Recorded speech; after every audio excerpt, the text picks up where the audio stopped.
ঈদের দ্বিতীয় দিন রাইতে গেছিলাম 30 গোডাউন যাইয়ে দেখি একটা ওজন মাপার মেশিন, হেতে আবার শক্তি পরীক্ষাও করা যাতে।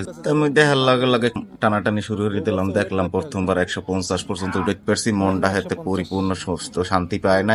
এর লেগে আবার দ্বিতীয়বার চেষ্টা করা শুরু করলাম, দেখি এইবার কত উঠে পারি। বাইরে আবার বুঝাইতেছি কেমনে কি, ওরাও আমার বুঝায়, মুই এগো বুঝাই যে এটা কেমনে কোন পজিশনে থাকলে ভালো হইতে বা উঠাইতে সুবিধা হইতে। মুই একটু লাম্বা মানুষ বাজে গেছ তো, এত ঠিক মতো বই আর এটার সাইজ বেকআপ বাজে গেছে। হ্যাঁ, মোর লগে যায় না, আড়ু সোজা হতে পারি না, খারাই গেলে আড়ু যায় বাজাইয়া। আর এসব জিনিস উঠে গেলে আড়ু মাডু তো সোজা হওয়া লাগে, নাইলে তো একলা গজন দিয়ে উঠুন যায় না। হ্যাঁ, পুরো চেষ্টা মেষ্টা করলাম, এইটার উপরে দেখা যাবে যে কত কি উঠাইতে পারি।